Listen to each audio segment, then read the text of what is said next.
Well, hey, today on the show, we have a future owner and operator of a brand new Chick-Fil-A in the South Florida area. He's going to talk to us today about that journey and trusting the process along the way. Come on, welcome to the show, Chase Weber.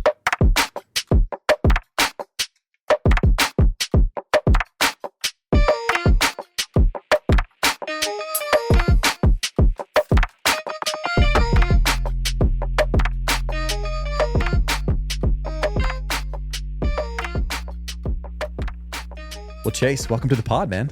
Thanks. I'm excited to be here. Dude, I'm excited that you're on the show. I'm excited for what we're going to be talking about today because I love you as like a friend, you and your family, but also like your guys' story that I'm sure we'll get into today. It's just so encouraging and so inspiring, and so I'm pumped to have the conversation. Yeah. Before we get into that, how's life been lately? Hectic. Yeah? It's been very crazy in the midst of a move. Sick family members and all good stuff. It's just been, it's been a hectic season, but a fun season.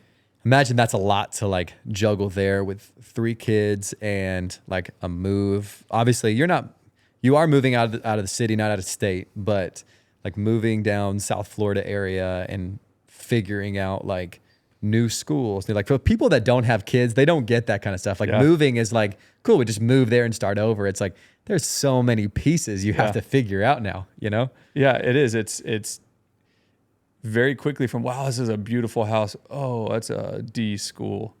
Right. Yeah. So and then it just makes you rethink school altogether. And so not only are you going on the journey of we're moving to a brand new city, in a very different city than the one we currently live in, to now we're rethinking, how do we even want to do school? Do we want to do a private school or public school or do homeschool? Or because to find some great housing or more affordable housing, you sacrifice quality of school. And so you're not just looking for, okay, I'm moving from this house to this house. There's a lot. Yeah, dude, all that extra info at the bottom of the Zillow listing becomes so much more important. So much more important. Like the more kids and the older you get, right? Oh yeah. What do you guys think about, I'm actually curious because we're not there yet in that stage. Our kids are 3 and 1, but I've toyed with the idea of, man, maybe homeschooling is like a great option, you know? Yeah, when you dig into the research of just the top performers, and you realize you start realizing that how many were homeschooled? How many were homeschooled, Montessori, Yeah. hybrid? I mean, a lot of them.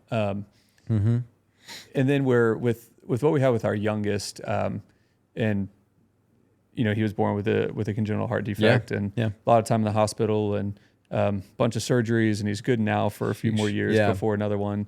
It really makes you think through the quality of time that you spend with your kids. And it was tough with our oldest, knowing that the best of their day was at school. They're exhausted when they get home. We're exhausted, things like that. And so actually what we're moving to is we're kind of settling in between. We're moving to a hybrid model, half the time at school, half the time at home.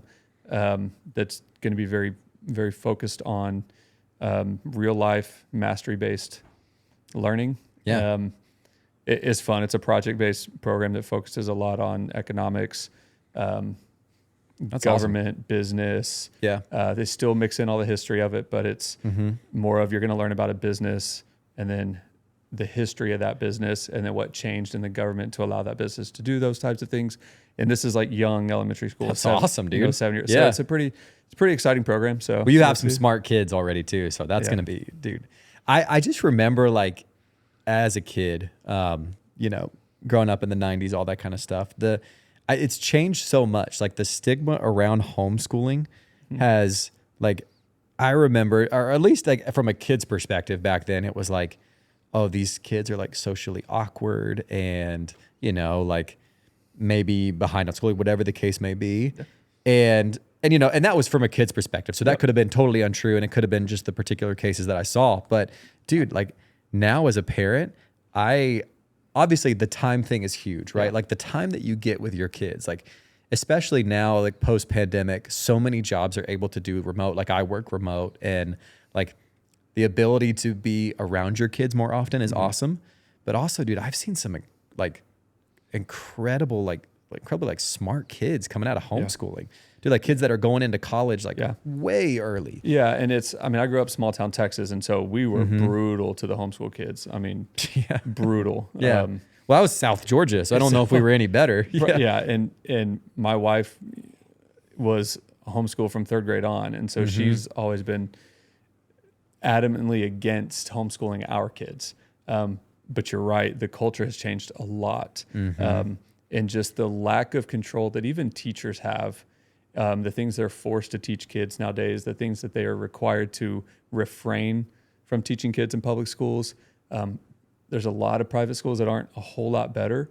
At least with private schools, you can kind of choose whether prep school, Christian school, things like that, but they're still largely focused on sitting still for a large majority of the day.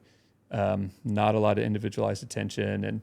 And so we just decided we're going to try this hybrid program. I think we're going to end up doing full-time homeschool. And then as they get into the high school years, figure out where they're at. And it may continue to be homeschool, or it might find a specialized program that suits them for what they're passionate about and what they want to do, whether it's a sport or academic or something, to be able to have some freedom. But for now, we're going to bring it back in the home and enjoy the time with our kids. And yeah, man. Well, I think about that too, where it's like I've heard kids that have been able to pursue more of the things that they are highly interested in and maybe could have a career. Like there's a whole like theories that we could go on and make this a very long podcast, but like, you know, the is it like the 1,000 hours or 10,000 hours to be an expert in things?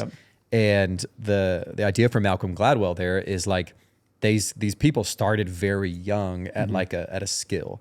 Like right now, Leo is my oldest is 3, and it's cool to see like this is the age where I start to see like he like 2 things that he loves, and he's actually pretty good at. Like he loves soccer. We've put him in Soccer Shots, like which is like a training program, a couple times, and he's like for a 3-year-old, he's kicking the ball well. He's like doing it. So he's going to be actually in competitive soccer this upcoming year, which is fun.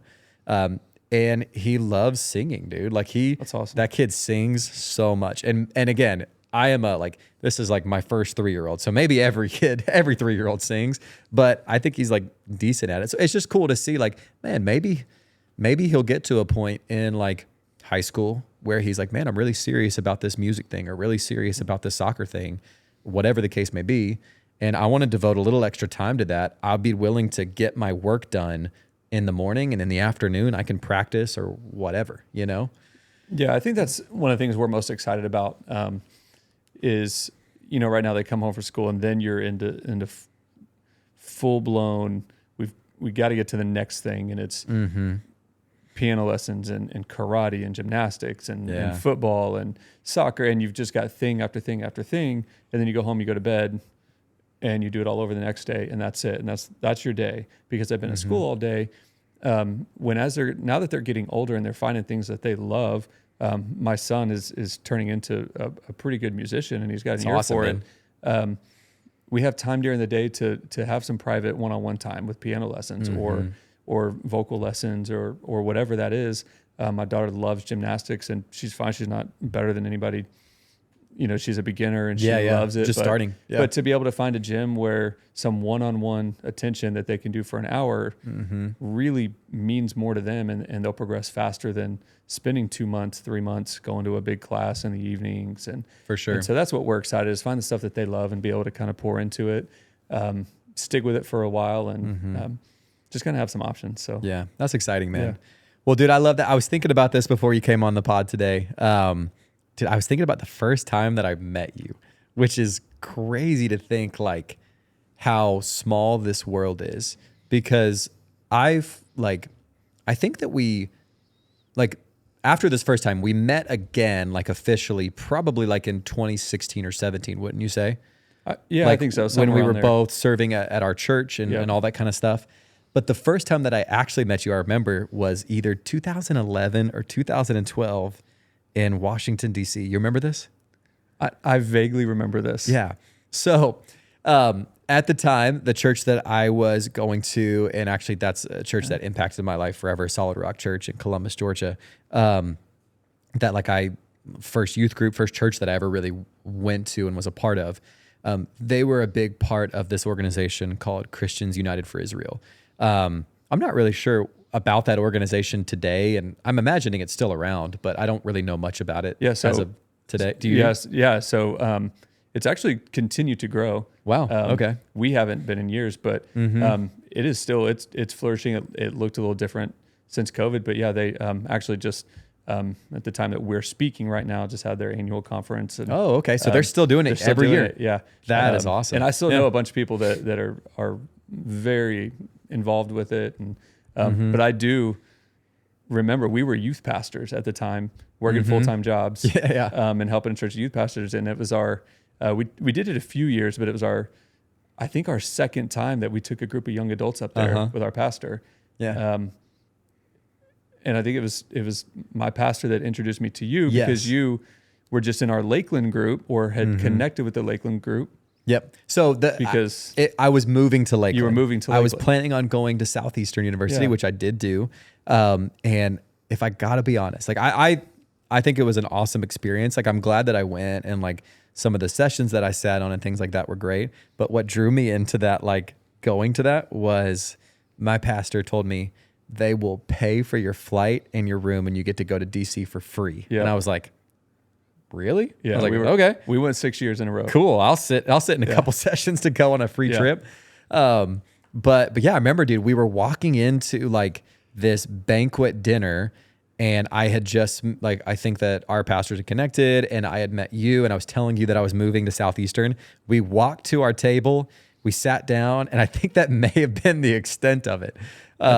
I think you're right. And I think we saw each other a little bit throughout the week. I don't know that we've ever brought that story. Maybe one other time when we first met, like, hey, didn't we meet a few years ago? Like when we first started going to Grace City and stuff. But yeah, that's well, it's just funny because like when I moved to Lakeland, I knew of you. Yeah. You know what I mean? Where it's like, oh, I know of that guy. But we just never connected. And honestly, dude, I wish we would have a lot earlier. But I'm glad that we're friends now, and I'm glad that we get to do something like this. Honestly, and one of the main reasons, like, I wanted to have you on the show because like you're an awesome dude. I love like the way that you live your life and the representation you and your family are. But I'd love to get into a little bit of your story, I guess, as of late, as it pertains to like your journey with Chick-Fil-A. Okay. Right. So at this time, I think it's fair to say like you are moving towards being an owner operator of your own store in the South Florida region, right? Right. Yeah. Right. So I've officially been selected. Okay. Yep. Selected as an owner operator. And it's a crazy process, but I have officially been selected for a store in South Florida, a brand new restaurant coming into South Florida in a new area. Yeah. So we're stoked. South Florida, I don't know, was really on our radar. Right. We like it down there. We have some family down there, but really more our speed. Our vibe is a little more central Florida, Lakeland. We love Tampa, love a lot of the Orlando area. And then I'm from Texas, so I was trying to convince them that, Texas is the place for us. It's the place to go. Are there's definitely Chick-fil-A's in Texas, right? Yeah, it's packed in Texas. It's riddled with Chick-fil-A's. Yeah. Okay. It's riddled with Chick-fil-A. And so I don't know that South Florida's on our radar, but it's really interesting what God does because just kind of some doors opened, and we get to go down there. One of my best friends in life is also opening a brand new. He's selected as a Chick-fil-A owner operator as well. How cool. And we're about 20 minutes apart. And so to be able to move down with some of our best friends in the world at the same time, that's opening awesome. Restaurants at very similar times. It's one of those types of things. The odds of becoming an owner operator of Chick-fil-A are so small. Yeah. It's so competitive. To be able to do it with your best friend in the same neighborhood is pretty remarkable. That's incredible. So, yeah. And I think that's important for people to know that are listening to this podcast. Being an owner operator of Chick-fil-A is not like, hey, there's a LinkedIn post that like you can go in and submit your resume. Like this takes time and a little bit of a journey. And so me being a friend of yours and knowing you for a little while, like I know a little bit of that journey, but maybe for like the sake of this episode, take us on that journey from the beginning. Like this isn't like you were in Chick-fil-A for, a crazy extent, like since right out of college. Like you had some other careers and you've always been heavily involved in ministries and in our church and things like that. And this was something that maybe shifted and changed with you guys. I'm guessing like a dream that you had, just say, hey, I think we should go for this. Maybe start us from the beginning and take us on a little bit of that journey. Yeah. So it's weird because it's one of those, the whole kind of cliche when God gives you a dream sometimes, or put it on a shelf, type Sure. thing. And that's really what happened at 19 years old.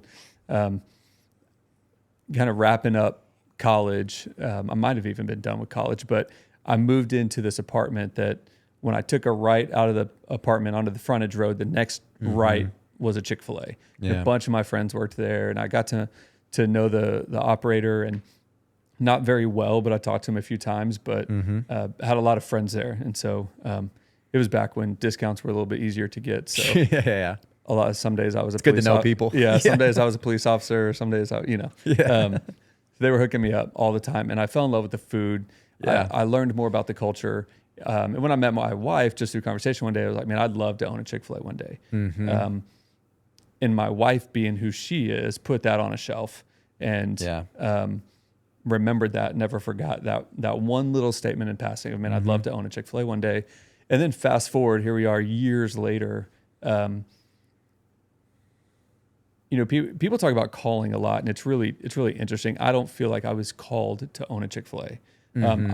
My wife and I have known that we were called to have an impact on people. Yeah. Specifically what you've seen us do, what we've been a part of with marriages and families. And so we knew that God was going to do something in our lives that would allow us to impact people and open the doors at Grace City and to be on staff there for a while. And but as we were trying to navigate life, we had always dreamt of owning our own business. And so we started our own business, and it went really well for a couple years until it didn't. And we learned a lot, and we made some mistakes. We got scammed out of some money. We learned a hard, and it didn't really scare us. It was, okay, how do we keep going? Because we lost a ton of money, and it was, how do we keep going? Because the whole point of this business was so that my wife could be with our kid, because we had our first child at that time.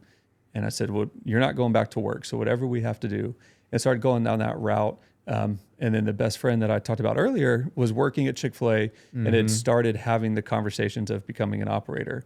And so I was just curious. And I ate there all the time, right? I'm the 5 times a week type of dude. Chik-Fil-A. Isn't it good, man? I love it. Dude, I remember the first Chick-fil-A that opened up when I was a kid, like in our town. Bro, it was like, growing up in South Georgia, it was like the treat, like to go to Waffle House for breakfast in the morning. And then when that Chick-fil-A opened up, it was like we barely went to Waffle House anymore. It was like Chick-fil-A was the spot. You know? What town did you grow up in? Columbus, Georgia. Columbus. Yeah, and it's a bigger city now for sure. But when I was growing up, it was obviously like, early 90s, whatever. But man, Georgia loves some Chick-fil-A, bro. Chick-fil-A. Georgia, Florida, Texas. All the biggest, busiest restaurants in the chain are Georgia, Florida, Texas. I do not remember, dude. This is so long ago. But there was a day, and I'm sorry, I hope I didn't get you off track with your story too. But like, there was a promotion or something. It was like free chicken sandwich day or something like that. Like, and then again, this is years ago. I was still living in Georgia, not even moved, I don't think, to college yet. But I remember the line for the driveway was legitimately miles. Like it was on the highway. And the Chick-fil-A wasn't like it was right off the highway. It was like you got off the highway and you drove down a piece. That's how long the drive-through line is. Isn't that insane? Like I can't think of another fast food style restaurant that does stuff that draws that. And that's probably a whole separate episode of just how Chick-fil-A as a company has built that. I mean, it's that's part of my journey, is why I fell in love with them. But we were my wife and I were at this place where there's a turning point. And I want to say it was actually my wife, as we were trying to figure out, because it was tough. It was, we've got to pivot. We either keep this business going that we've worked so hard and created and loved a lot, named it after our son. And like, I remember, absolutely. We enjoyed and loved what we did. And we were, we still got the stuff, dude. So do we. And, we love it. Yeah. We had a storage unit full of product we couldn't sell, and then we yeah. we thought we were done having kids, and then we had our third, and we were like, oh, good, we have some Got some left over. Yeah. But I think it was my wife even that she just kind of, as we were talking, she was like, well, what about Chick-Fil-A? Mm-hmm. And I was like, what do you mean? I don't know. I'm hungry. Let's go. And she was like, no, you've always talked about being an operator. Like since we met, you've talked about it. And I said, well, that's hard. I said, I've got to get some years and some experience. And, we had our business, I was in social work and just pouring my life out to people, people that unfortunately at the end of the day, is a super unofficial statistic. But my statistic is 87% of the families that I spent my time pouring my heart out to didn't want to change. I don't know what that statistic is, but it felt like almost everybody. So I'm giving everything of myself to these families and trying to maintain being a husband and for sure, a dad, and you're pouring out a lot. Yeah. And that was the hope of the business, was that we could pivot and not have to do that in social work. But I was going to continue. I've been the type that whatever I do, I'm going to grow until I'm done. For sure. And so I was moving up and had some cool opportunities there. But then when she brought that up, I was like, it doesn't hurt to have a conversation. So I kind of started asking my buddy some more pinpointed questions, and he was like, are you thinking about doing this? He like kind of shocked. And I said, I am thinking about doing this. He was like, I don't know, man. It's not for the faint of heart. Yeah. I said, well, let me get some more info. And I talked to somebody else, and then he connected me with our local operator. Same thing. Like, man, I've seen guys come and go. Yeah. Everybody says they want to do it. Nobody actually does. Yeah. Well, because it's a different type of investment, I imagine. Like it's a time investment. Yeah. And as much as like our human nature wants to say like, oh, the money investment is the bigger thing, I think at the end of the day, like we just have this realization that like the investment of our time is like, that's a lot. And I know for you, it wasn't like, oh, I got to wait 6 months. It's like, no, it was years. Right. And it was this operator that started talking about it's 7 to 10 years. He said, if you even get considered, it's 7 to 10 years. You're going to hear a bunch of no's. Yeah. And so I was kind of like, well, sounds great. I'm going to keep digging into it. Could I come work for you just to learn the business and see? So I'm not going to make a decision without being in the restaurant. I've never done the food industry. Yeah. So I said, I'm not going to make a decision without being in the restaurant. And he said, I'll bring you on as a team member and pay you what I pay everybody. And I said, sounds great. And so I did it. And I talked to Shannon. Shannon I'd prayed about a lot. But she was kind of the same. Like what harm is going to come from you making a little bit extra money? Yeah. 100%. Working some nights. Yeah. And then you decide, no, we are not doing the Chick-Fil-A thing, because they dug into the statistics too with me of, it's under 1% of people that apply ever get selected to own a restaurant. It's wild. I mean, it's so small. Yeah. I think it's actually like under 0.4%. I mean, it's so small. And so the odds were definitely not in my favor. Yeah. And I've never had that level of confidence where it was like, I can do it. I can do anything. I'm more of a realist, and like, ooh, that's kind of, that's kind of hard odds. Yeah. But you still went for it. I still went for it. And, and you were talking about the time investment. We didn't have a lot of money, but I know that I can work. I grew up small town Texas. I had to work hard. And my father was in a wheelchair. So soon as I was big enough to push a push mower, you were mowing the lawn. Right. Yeah. I was taking care of the property. For sure. Then we had some animals and some horses later on. And so my dad he grew up a Texas cowboy. He wanted those things. It was up to me to help make that happen. And so I learned how to work early. Yeah. But before we went into making that time investment, I wanted to know what I was getting into. And I think a lot of times that's what people miss. I think that's when somebody signs up for something, I think the thing they miss is they don't know what they're signing up for. Yeah. I think they're sold a bill of goods, or they like the dream, but they don't actually know what they're signing up for and what it takes. And so they'll sign up for something and they'll waste a lot of time and a lot of money or a lot of whatever. Yeah. And then it not be what they thought it was. So I wanted to know what I was signing up for. And I dug into it like crazy. I interviewed with some other operators. I started working some shifts. Yeah. I was all over the website. What can I find out about this? I was on Facebook searching, like, what can I find out about this? And what I found in 2 weeks, because when I was talking to this operator for the first time, telling him I was in social work and I love impacting people, and he was kind of looking around. He was like, well, there's people here. Yeah. Just kind of matter of fact, like, well, there's people here. True. Sure. Yeah. I mean, you're right. There's a lot of people here.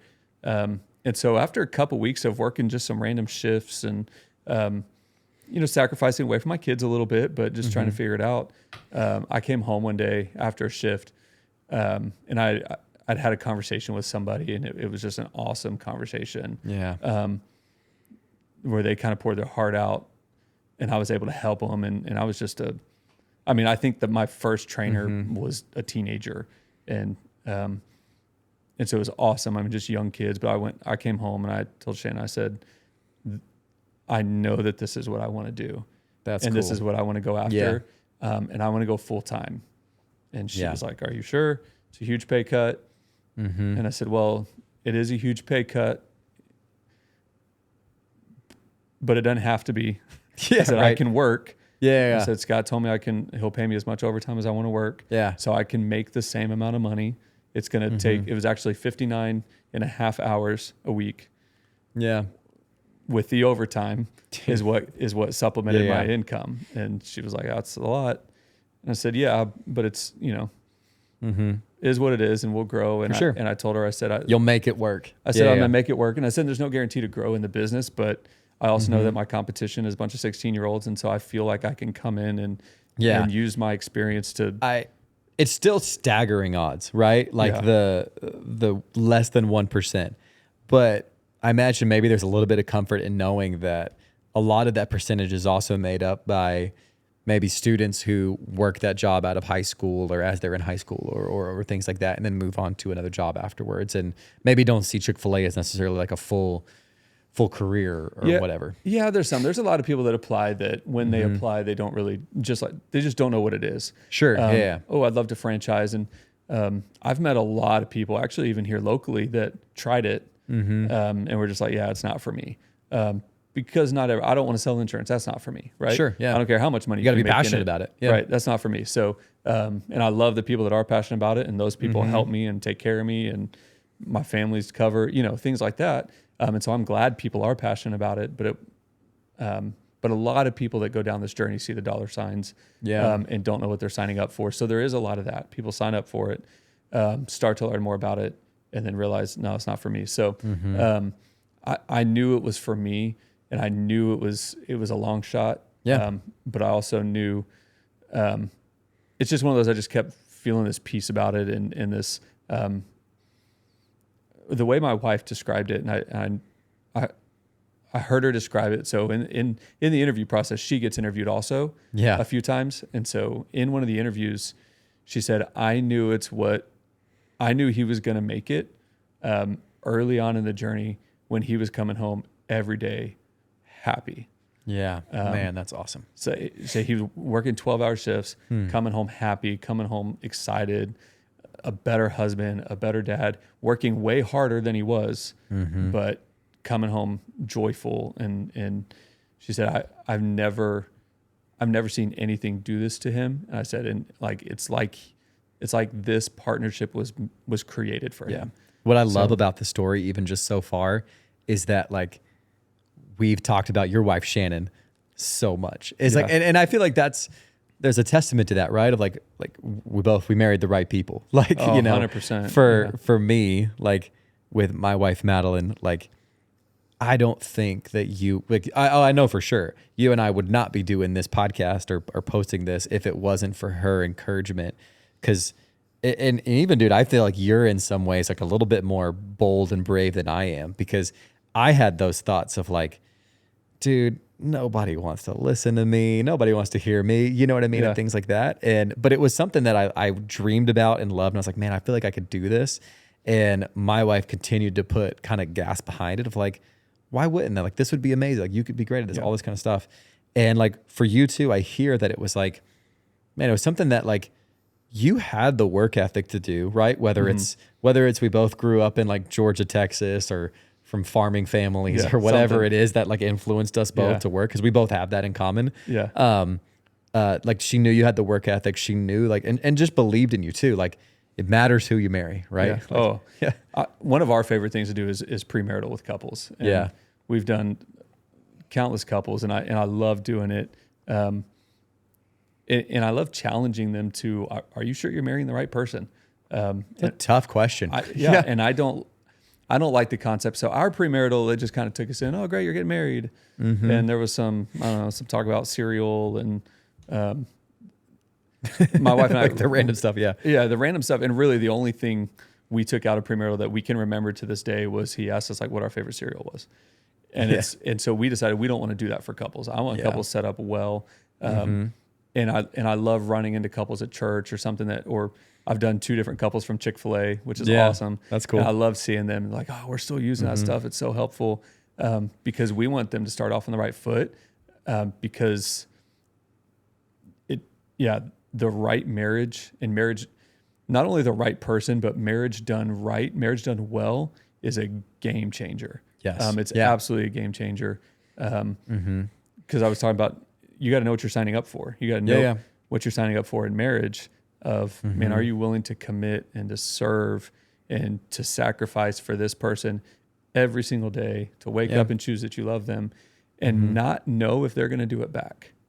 Sheesh. Right? Yeah. And if you're willing, that's the person I'm willing to do that for every day. And then and you trust that they're saying the same thing, then marriage can be amazing. Yeah. So. And you've done so much more marriage counseling. I've never done marriage counseling, but you've done that for couples.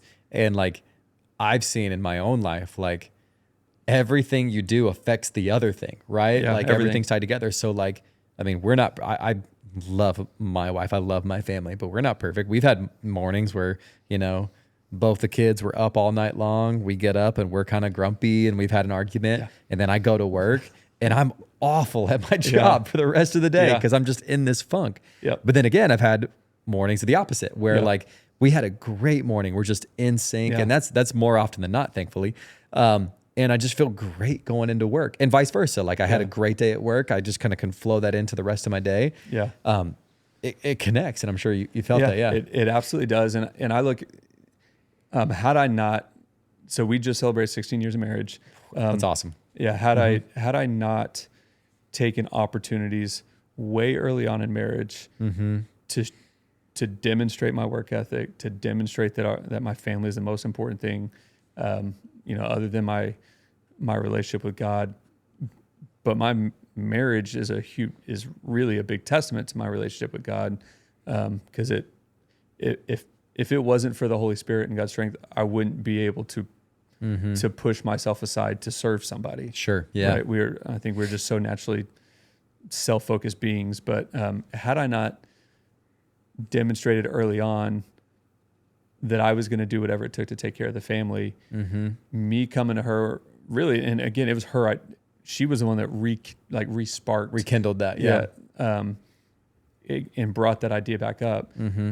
But I wouldn't have been able to float the idea had she not had that trust of, man, I know you can do it.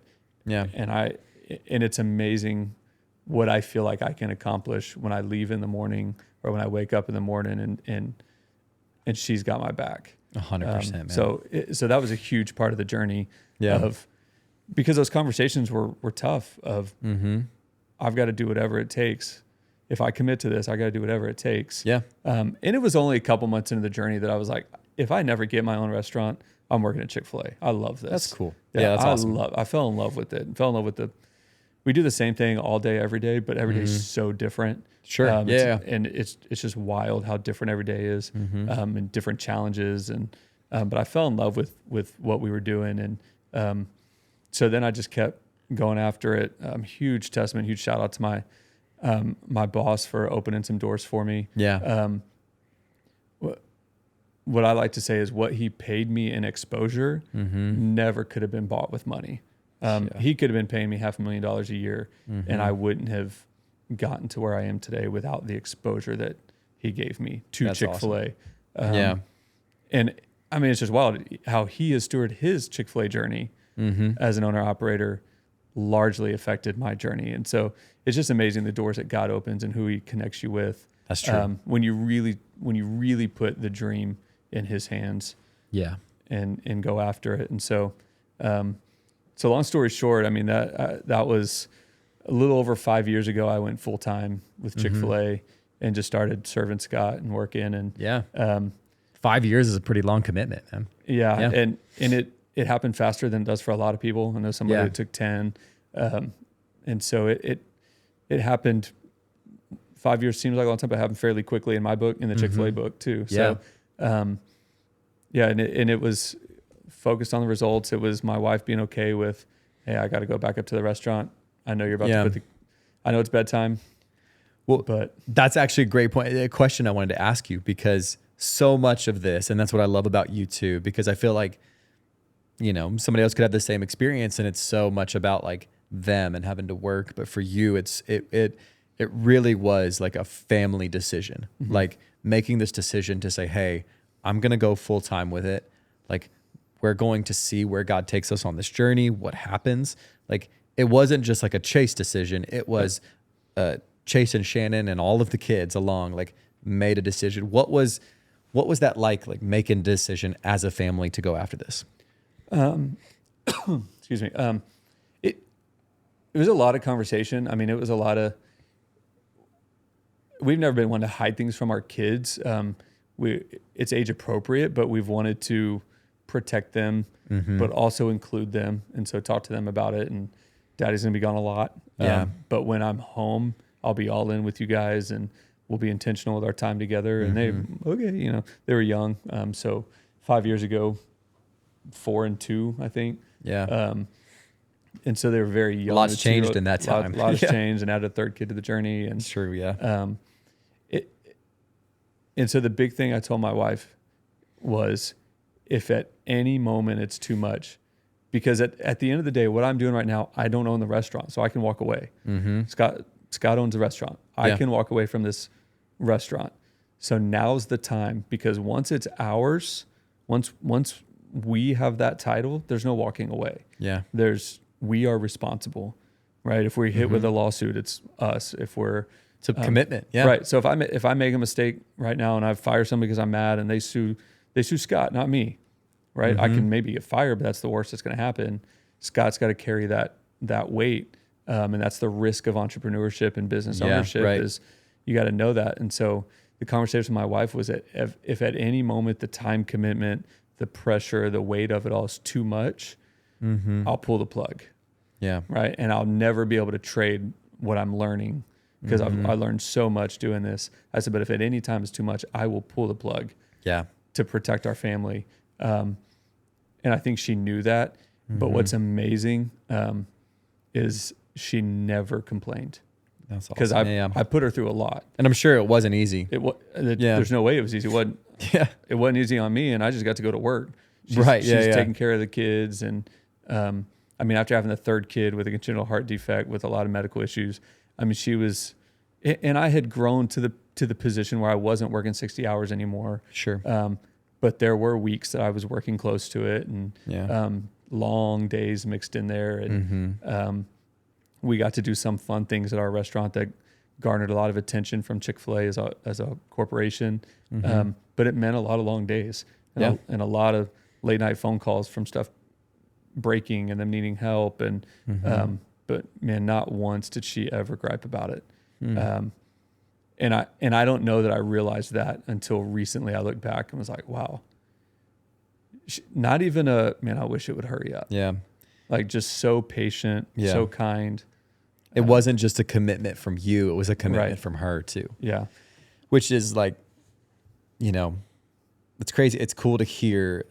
I don't know. I wonder if everybody out there has that same thought of like, hey, to the person you've decided to do life with, giving them that option of, hey, if at any point this becomes too much, you have the authority in my life. Like, right. Like our pastor talks about that. We've had people in our life that talk about that of like, hey, there's, you should have some people in your life that have that authority to say, hey, this is not right. Right. And obviously the person you chose as your spouse should be one of those people. Yeah. But to give them that authority, because, I can imagine there's a lot of guys and gals out there that are the opposite of like, man, I'm chasing this dream. This is who I want to be. For them, maybe it's more about like, you know, the title or the recognition or whatever it may be. But I love your story, man, because I feel like it's more about like, it's more passion behind it. It's more of like, man, what I'm doing. I hope at the end of the day, it's just going to be a huge blessing to my family and to people. Like I see from what you telling me is like, you see your restaurant more than just like, oh, there's going to be more than just people coming here and eating some good chicken. It's like people are going to come in here and it's like, it's an opportunity to impact people. Yeah. Right. I will say, and I took my boss before he hired me when he said, well, there's people here. I took that seriously. Yeah. And said, there are people here, and these people, first off, need Jesus, and they need to know Jesus loves them, and they need to see it modeled for them. But not just that, there's a basic life principles they need to learn. Yeah. I've sat down with countless young people and coached them on time management, budgeting, coming to me, oh, I'm going to go buy a new car. No, you're not. You know, like let's think talk about this. Yeah, right. Let's get this down on paper. Let's look at what you're doing. And then some really cool stories have come out of it. I mean, a pretty large number of times have I sat down with people contemplating suicide, having just horrible family situations. Yeah. I mean, people considering things that I don't agree with, but having really tough family dynamics. Just recently, like had an employee. I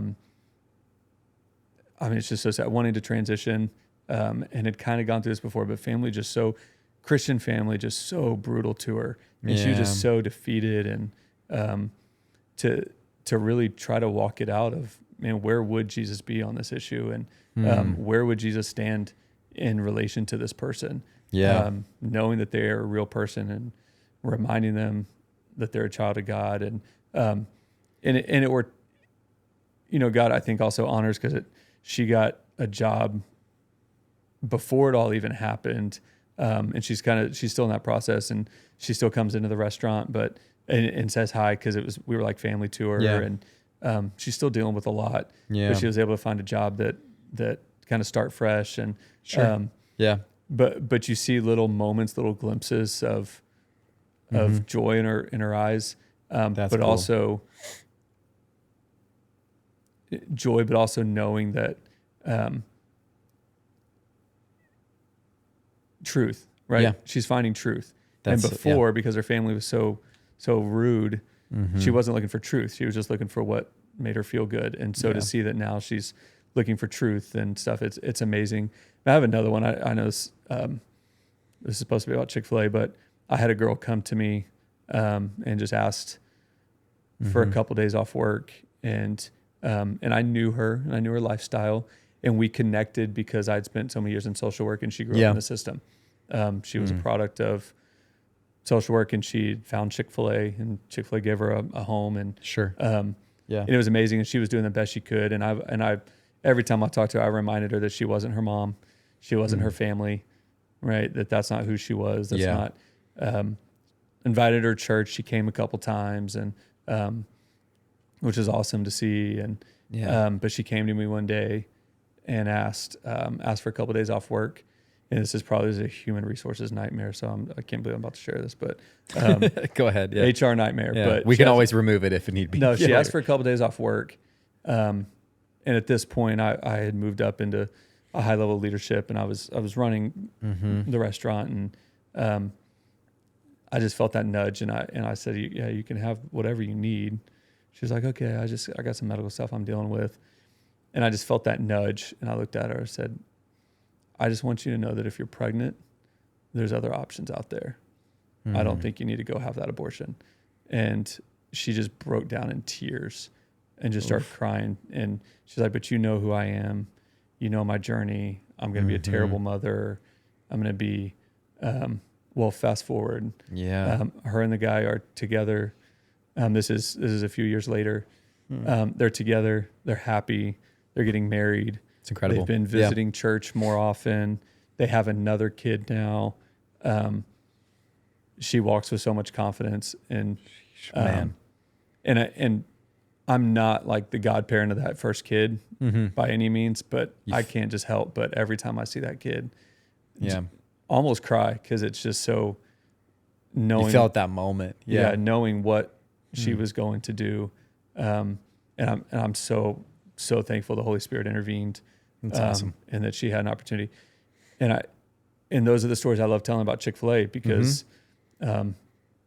we get to, as an owner of a Chick-Fil-A, we get to run our business how we want. And Chick-Fil-A is still open about their values, and they're very accepting, an incredibly accepting organization, but not a shy organization. Yeah. And I love that they stand on their values, and we get to do the same as being operators. And I think, I mean, even if I'm an operator for 30 years and I only have one story like that, it was worth it. So that's awesome, man. Well, it's cool to see too, is like, I know this is like who you are as a person too, but, you know, there's also just like a bigger culture too that comes out of Chick-fil-A that, you know, obviously the Christian values and all that kind of stuff too, but just like the kindness. I was at, I don't even think I've told you this yet. I was at one of your stores, or the store that you work at currently, maybe a month ago or something like that. And we were sitting down. It's just I mean, you know, with kids, it's the easy place to go where it's like, cool, my kids are going to burn off some energy in that play area. Oh, yeah. We can kind of have a little bit of quiet time, me and my wife, and talk.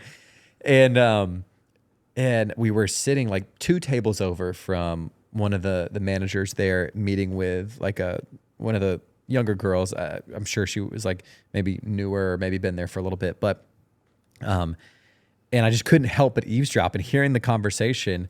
Like, it was obvious that she had missed work a lot. Mm-hmm. And maybe, I don't know, you may know who I'm talking about, but she has obviously missed work a lot. And I won't go into crazy details, but just like the way that conversation could have gone at any other place. Like, I work in the corporate world, like could have gone like, hey, you know, you're done 2 weeks, whatever, you're gone, whatever. It's just like, let's move on.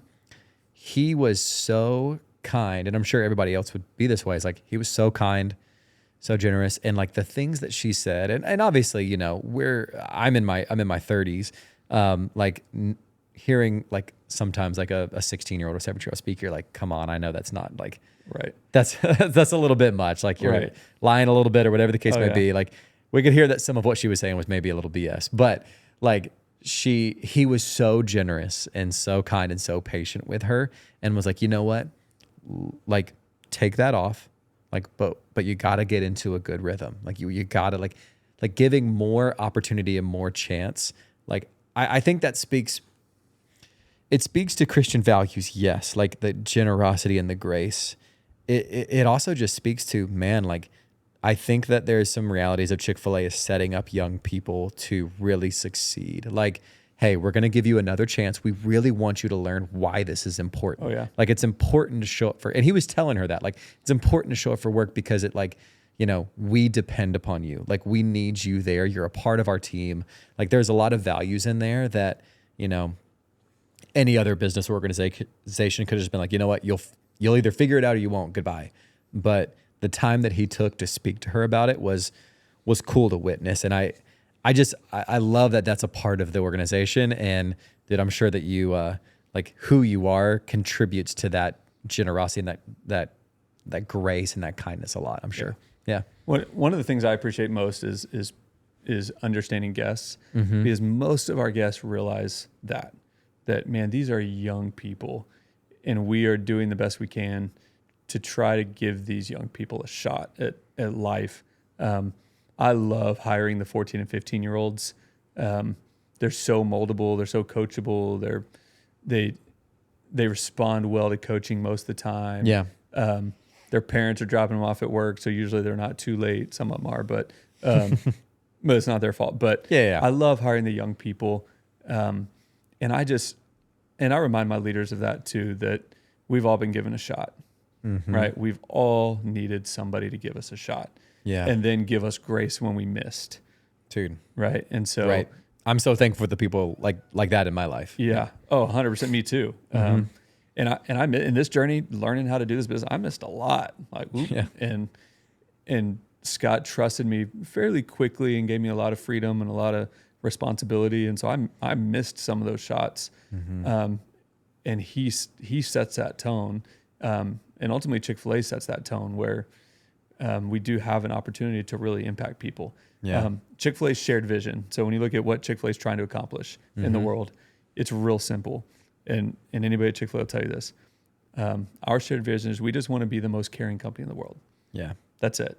That's cool. Nothing about our food, nothing about our, now you can feel uncared for if your food is garbage. Sure. So we know that the food has to be good, because that's a way you could have the worst day of your life. A lot of people can have the worst day of their life and like, man, I'm just gonna grab some Chick-fil-A. And we can turn that day around very easily.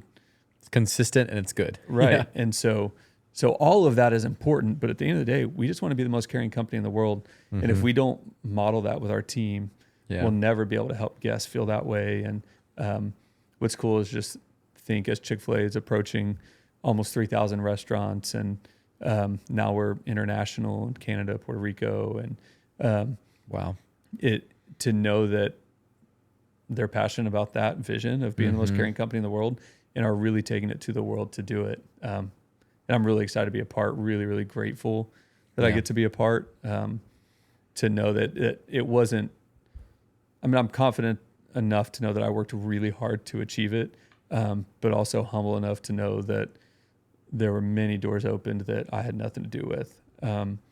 God put me around some great people at a great time to achieve some great things. And so it's been a really, really fun journey. That's awesome, man. Well, I feel like we could talk for hours. And I think what we'll have to do at some point is have you back on again to talk more. But with one more minute left, maybe is there one thing that you want to share with anybody that's listening as like an encouraging word or just something you've learned over the process before we head out? Yeah, I mean, it's to sum it up simply, is know what you're signing up for, whether it's marriage, whether it's parenting, having kids, starting a new job, going after a dream. Know what you're signing up for, and then have a humble confidence to know that you can do it, but you can't do it on your own. Yeah. That if you have a family, it takes every single part of that family, your spouse and your kids, to be on board. I think if you're single, now's the time to go for it, but don't be so cocky that you think you can do it on your own. I run into that a lot in this field, these young guys that think that they don't need anybody. And they learn quick. Sure. Yeah. I think I wish I would have known sooner to really know what I'm getting into, and to really make sure that it's a family affair and that everybody's on board. Every decision counts. I have no idea what the future holds for me, but I know that, man, I have to steward today really well, because had I not stewarded 10 years ago with my spouse really well, I wouldn't be where I'm at today. Had I not stewarded moments with my kids really well, they wouldn't have the trust to know that I may be gone all day, but when I'm home, I'm all in with them. And so steward each moment really well. I believe that wholeheartedly. So that's incredible, man. Well, thank you so much for being on the show. Man, thanks so much for having me. Of course. Love you. Love your family. Love you, man. Well, hey, as we're getting close to the holiday season, it's time to start thinking about family photos. And if you're wanting to get family photos done in the Central Florida area, look no further than Drip & Grace. Drip & Grace is an empowerment brand that cultivates environments where you feel seen, known, and loved. Through the photography platform they have, they remind you that your story matters and they capture it beautifully. Be on the lookout for some incredible deals that are coming out for the fall and winter portrait sessions. And if you're interested, you can book your sessions by heading over to their website at dripandgrace.com or reach out to them at their Instagram handle, dripandgracephoto, and you'll be glad that you did.